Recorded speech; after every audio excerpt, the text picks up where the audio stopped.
आधारानं ज्ञानोबारायांनी परमात्म्याचं वर्णन केलं। आता हे वर्णन करताना ज्ञानोबाराय परमात्मा संबंधानं काय भूमिका घेतात याचा थोडासा विचार आपल्याला केला पाहिजे। बाकी सगळा अभंग सामान्यत्वानं कसा मांडला गेलेला आहे, या सामान्यत्वानं विशेषत्वानं कसा मांडला गेला आहे याचा सामान्यत्वानं मी विचार केलाय असं म्हणा। अभंग विशेष आहे, पण सामान्यत्वानं मी त्याच्या भूमिका काय अपेक्षित आहेत याचा माझ्या बुद्धीच्या मर्यादेमध्ये थोडासा विचार सांगितला। पण अभंगाचं चिंतन जर बघितलं तर ज्ञानोबाराय म्हणतात हा परमात्मा कोण आहे बाबा, हा परमात्मा कसा आहे हे सांगताना ज्ञानोबारायांनी त्याच्या रूपाचंही वर्णन केलं आणि रूपाचं वर्णन करून हा परमात्मा या जगताच्या अधिष्ठानाच्या ठिकाणी निश्चयात्मक राहिलेला आहे अभंगाच्या पहिल्या चरणामध्ये। त्रिभंगी देवुडा ठाण मांडोनी अमाय, त्रिभंगी देवुडा ठाण मांडोनी अमाय, त्रिभंगी देवुडा ठाण मांडोनी अमाय, त्रिभंगी देवुडा ठाण मांडोनी अमाय, त्रिभंगी देवुडा ठाण मांडोनी अमाय, त्रिभंगी देवुडा ठाण मांडोनी अमाय, त्रिभंगी देवुडा ठाण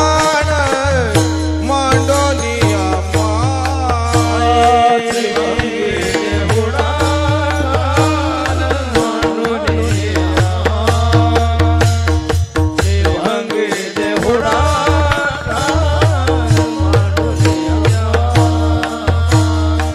कल्पद्रुमातळी वेणू वाजवितो आहे, कल्पद्रुमातळी वेणू वाजवितो आहे, गोविंदो माये गोपाळो, गोविंदो माये गोपाळो, कल्पद्रुमातळी वेणू वाजवितो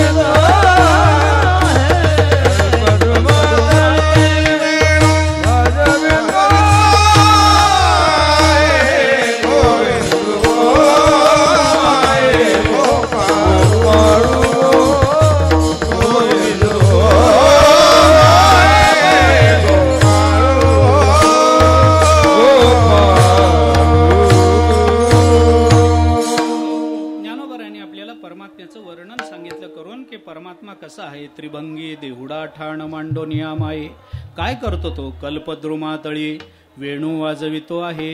हा परमात्मा कल्पद्रुमाच्या खाली, कल्पवृक्षाच्या खाली उभं राहतो आणि वेणू वाजवतो आहे। वेणू वाजवणारा परमात्मा हे परमात्म्याचं वर्णन आहे।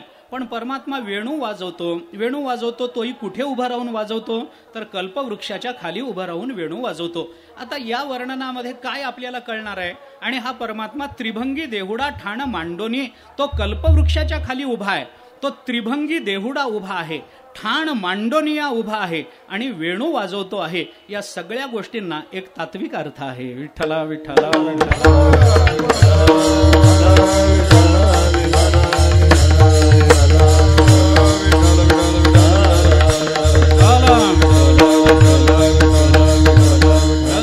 त्याचं वेणू वाजवणं काय आहे याचा विचार जर आपण केला तर ते वेणू वाजवणं सामान्य नाही। तत्वदृष्टीनं वेणू या शब्दाचा अर्थ काय, ते वेणुगीतामध्ये आपल्याला त्या सगळ्याचा अर्थ स्पष्ट करता येईल, मला तिकडे जायचं नाही। पण वेणू वाजवतो म्हणजे काय करतो, त्या वेणूचा परिणाम काय आहे याचा विचार आपण करून बघा ना। वेणू वाजवतो म्हणजे तो बासरी वाजवत उभा आहे एवढा साधा त्याचा अर्थ नाही आहे। तो बासरी वाजवतो म्हणजे काय, अरे हारपले मन हा जो परिणाम आहे ना तो वेणू वाजवितो आहे। घनानंद मूर्ती पाहता हरपले मन, हे मूर्ती पाहता मन हरपलं, हे जसं आहे ना त्या वेणूच्या स्वरांनी सुद्धा मन हरपलं असंच आपल्याला मानावं लागतं। काय आहे, पंचधंदा नाटवे काही, पंचधंदा नाटवे काही, मुरलीचा नाद भरला हृदयी, मुरलीचा नाद भरला हृदयी, पतिसुताचा विसर पडला, पतिसुताचा विसर पडला, याच्या मुरलीचा वेधला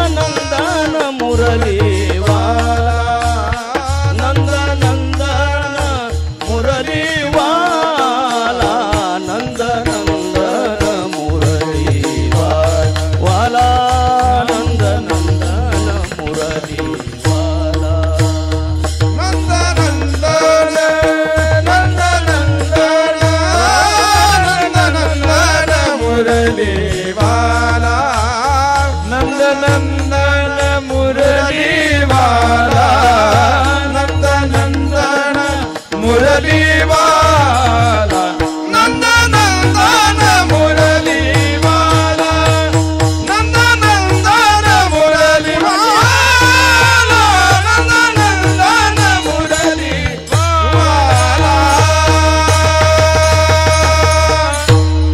परमात्म्याच्या वेणूचा नाद काय असतो याचा विचार आपल्याला ज्ञानोबारांनी बोलून दाखवला. सगळ्या संतांनी भक्तिशास्त्राने काय केलंय, परमात्म्याच्या मुरलीच्या स्वराचं चिंतन करताना एक कथा आपल्याला गोकुळातली भक्तिशास्त्राने सांगितली. काय झालं, एके दिवशी दुपारच्या वेळेला एक गोपिका आपल्या घरी स्वयंपाक करायला चुलीजवळ बसलेली असताना भगवंताचं तिथं जाणं झालं. भगवान तिथं गेल्यानंतर भगवंताचं स्वागत त्या गोपिकेने केलं. भगवंताला बसायला वगैरे आसन दिलं. ती स्वयंपाक करत होती. भगवान तिच्या बाजूला आसनावर बसलेले होते. त्या दोघांच्या गप्पा चालल्या होत्या आणि गप्पांमध्ये वातावरण थोडं मोकळं झालं की त्या गोपिकेने भगवंताला विचारलं, कान्होबा तुला एक विनंती करू का रे, एक सांगू का?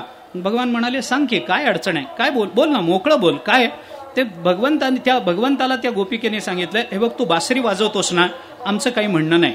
तू सकाळी वाजवतोस, काही म्हणणं नाही. तू गोकुळामध्ये वाजवतोस, आमचं काही म्हणणं नाही. माझी एक प्रार्थना आहे तुला, काय, दुपारच्या वेळेला आम्ही स्वयंपाक करताना बासरी वाजवत जाऊ नको, एवढी माझी विनंती आहे. तिने सांगितलं बरं का, मुरहर रंधन समये मा करू मुरली रवम मधुरम. भक्तिशास्त्राने चिंतन केलं. तिने सांगितलं, मुरलीधर, अरे बाबा मुरहर, अरे बाबा ते धारण करणाऱ्या, मुरली धारण करणाऱ्या देवा, तुला आमची एक विनंती आहे, काय, रंधन समये मा करू मुरली रवम मधुरम. मधुरम मुरली रवम रंधन समये मा करू. तू तुझा गोड अशा बासरीचा स्वर आमचं रंधन, आमचा स्वयंपाक चालू असताना करत जाऊ नकोस. भगवंताने विचारलं, का करू न, तू कोण मला सांगणारे मी कधी बासरी वाजवावं वाजवू नये, हे सांगणारी तू कोण? मला ज्या वेळेला वाजवायचंय त्या वेळेला मी वाजवणार. अरे काही संध्याकाळी मी वाजवतो, सकाळी मी वाजवतो, रात्री मी वाजवतो. ज्या त्या वेळेचे जे ते राग असतात ते त्या त्या वेळेला वाजवावे लागतात. जर मी दुपारचे राग दुपारी वाजवलेच नाहीत तर मग राग राहतील कसे?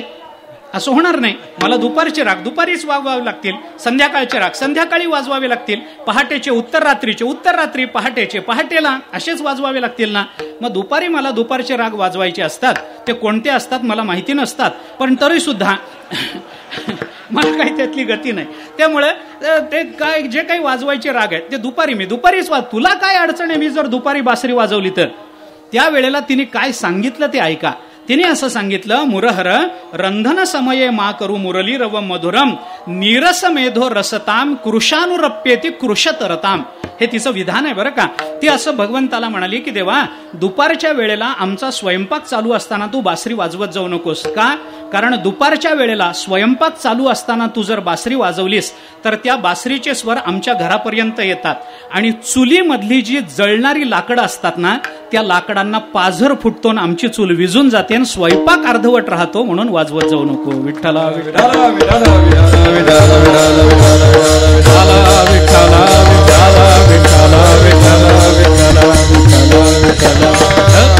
आता याच्यामध्ये ज्ञानोबारांनी काय विचार मांडलाय, त्याच्यामध्ये अतिशयोक्त अशी जी भूमिका आहे, अतिशयोक्ती म्हणत नाहीये मी, अतिशयोक्त अशी जी भूमिका असते ना, ती भूमिका ज्ञानोबारांनी कशी मांडली आपण ऐका. तो कसा उभा आहे? त्रिभंगी उभा आहे. कसा उभा आहे? ठाण मांडून उभा आहे. कुठे उभा आहे?